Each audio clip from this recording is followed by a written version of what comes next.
6 weeks into Ironman journey. The pressure is rising, balancing business, training and recovery. This is where the real test begins.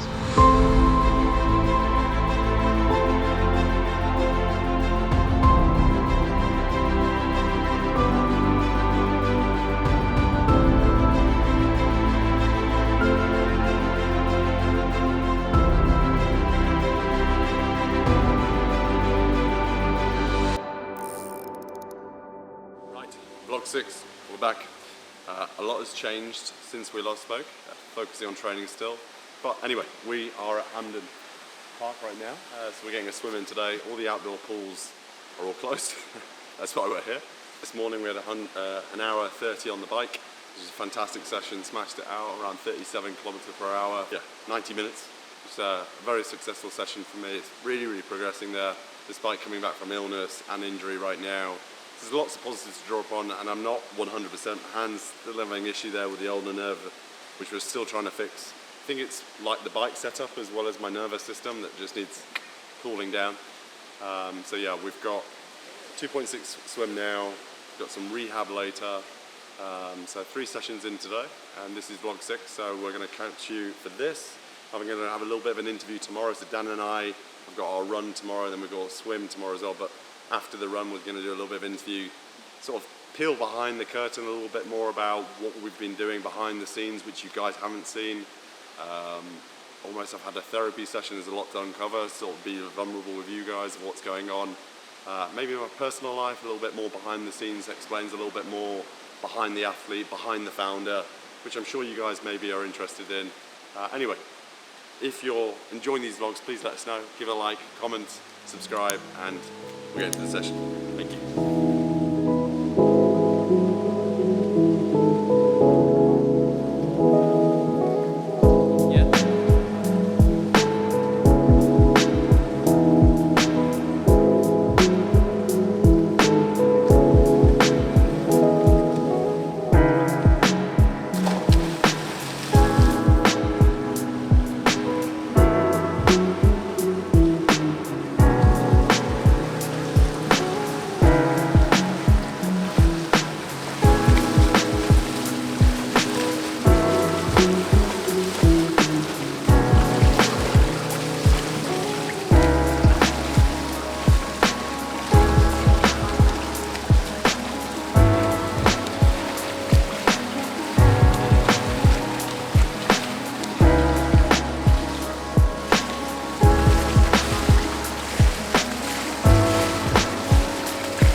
Fuck me.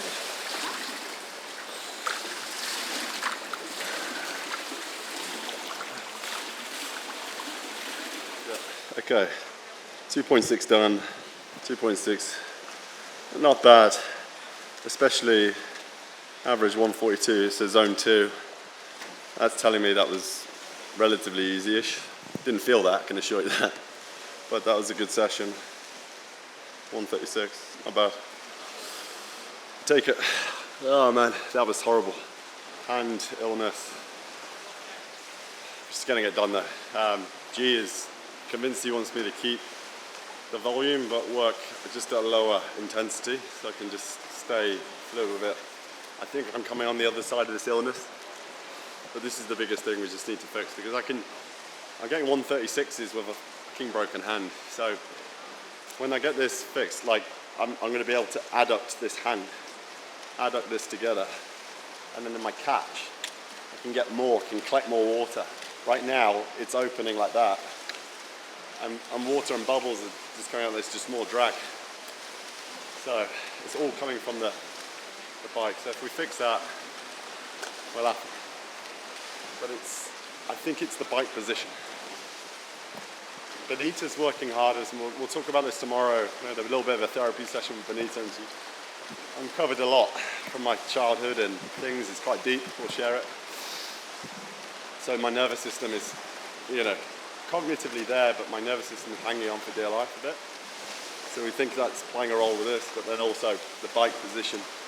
Because my weight, I'm bigger than most triathletes, so my weight distribution on the base bars is, we think too much, so there's only so much you can do with a TT bike.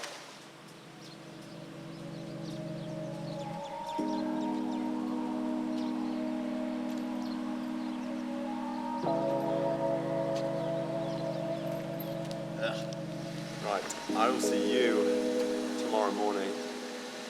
Auto, what are we saying? 6:45? 7 a.m. Early start? 7. Yeah. 7 would be nice. Okay, 7, we'll deal on 7. So I run tomorrow. I think it's like an hour and a half run, so it'll be like 14, 15k.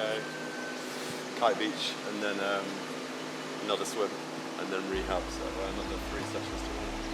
So obviously we've got Mamzar, this is competition 15th of March, Sharjah. That's what we're working towards right now. All I can pray for is just to get a normal hand. We're in business. But it's going okay. Right, just got to stay positive, got to stay upbeat, you know. I think this is partially up here, and then my nervous system. Just got to keep smiling, keep breathing. Anyway, hope you guys enjoyed this part of the vlog. We'll see you tomorrow. See you later. I'll see you in a bit, bro. See you later.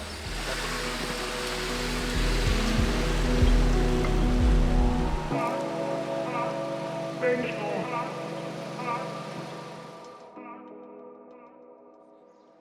saying 7 a.m, but it's so bright. You can see how it's changed so quickly, the weather already. 5th of March, Thursday. We're still here, still pushing. First session today is an hour and a half run. It's an interval of 30-second walking and then into just zone 2 running for 9 minutes and then repeat. And then we've got swim again after this, if the pool is back open then, hopefully. And then I've got a physio session later to try and sort this out. Try and do some dried needling. I think that's it for today. I think that's the plan. We're going to go down Kite Beach. That's where we're going to go next. And yeah, let's go.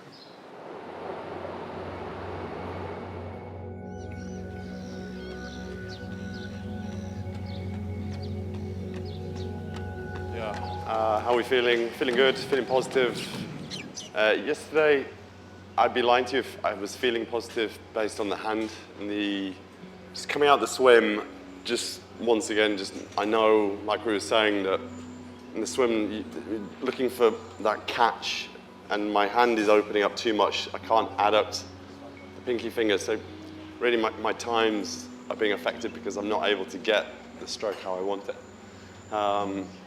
So there's a little bit of frustration there and everything else, and we know it's coming from the bike now, the hands on the base bar. But this morning I'm a little bit more uplifted. I just want a healthy hand going into the competition next weekend, so I can actually do some damage and actually show what work I've been putting in and the benefit from it. Well, before the illness, there's a few things that have gone on here. Like you guys may have seen, I've been sort of fighting a bit of illness, fatigue over the last, week and a half now, I'd say. And it's still lingering. I think we're on the other side of it, but I have said that for the last 3 times on the vlog, so I know, repeating myself so much.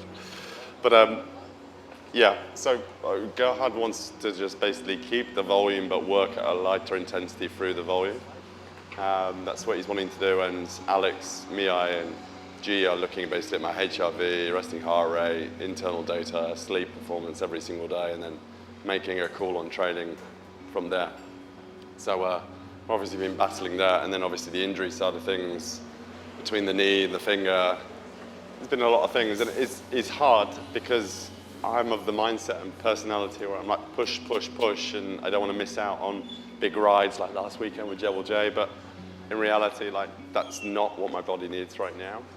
So we're just taking a daily call on it just to make sure I can actually get through this. And what we're trying to basically fix is right now fixing this, which is in the forearm, rear delt, and traps that need releasing off with Melissa and Gus. Then what Benita is doing, she's trying to cool off my nervous system.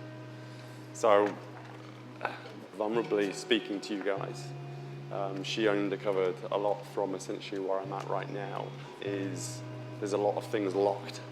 So she's finding that, you know, my left-hand side of my shoulder, rear delt, and down my body, that she did a 3D scan, there's certain areas that are locked and not mobile. So it's releasing those off.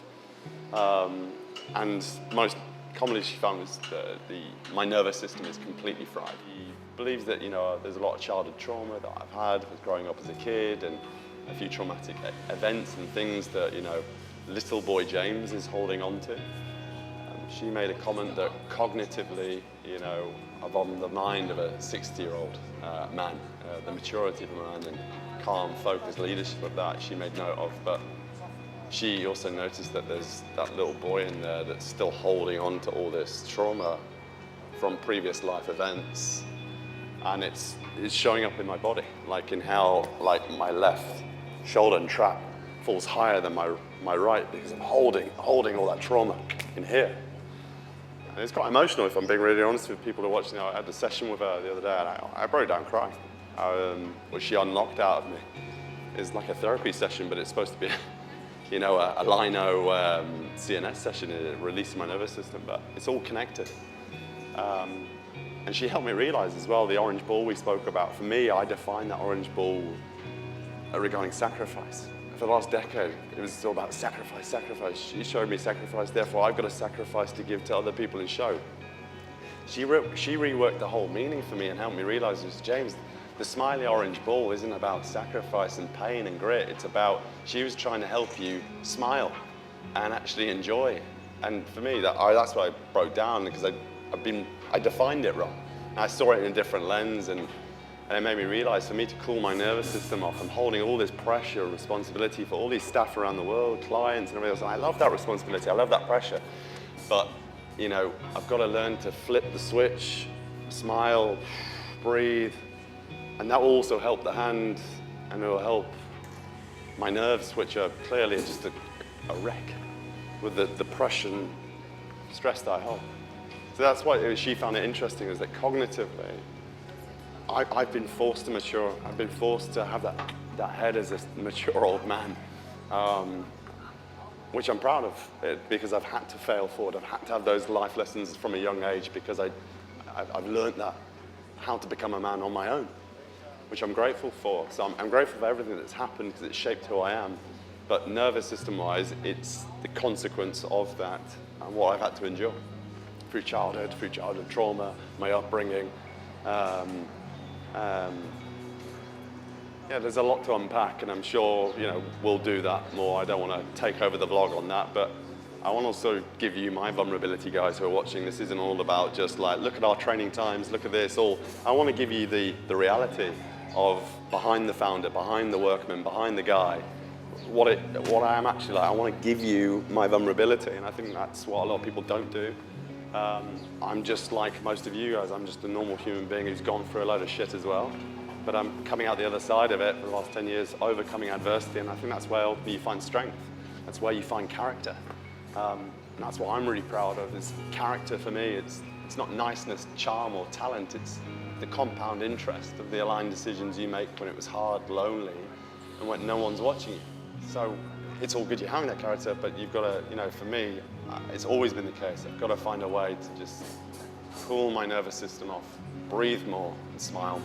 I often, commonly, by my staff and my clients, commonly they joke and they call me the robot because of just how I am. And even G said the other day, he said when he was with us with Benita, and he said to Benita, he's just a robot, just wants to lay out what he needs to do, tick the box, get the fuck on. That's just how I've always been conditioned from a kid, and also a GB rowing, because if I didn't hit the markers, it was you're cut, you're gone. So it was always survival.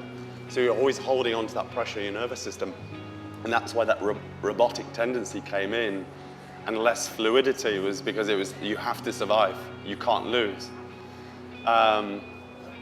So that's why, you know, how I show up, how I interact, how I behave with people is of reliability, and it's sometimes robotic, and that's where people joke with it. But I was saying to one of our staff members who's struggling with a bit of conviction the other day, he's a great guy, and I was helping him through it, and I said to him, like, people joke and call me the robot, but when you get to know me and you peel me away, I've still got a big heart and a lot of love to give.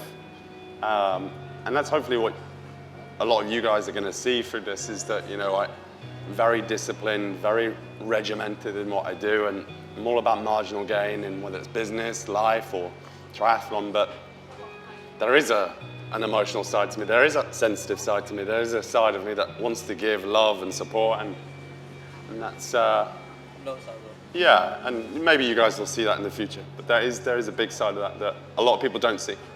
Anyway. Would you say that this setback has changed the way you approach recovery and listening to your body?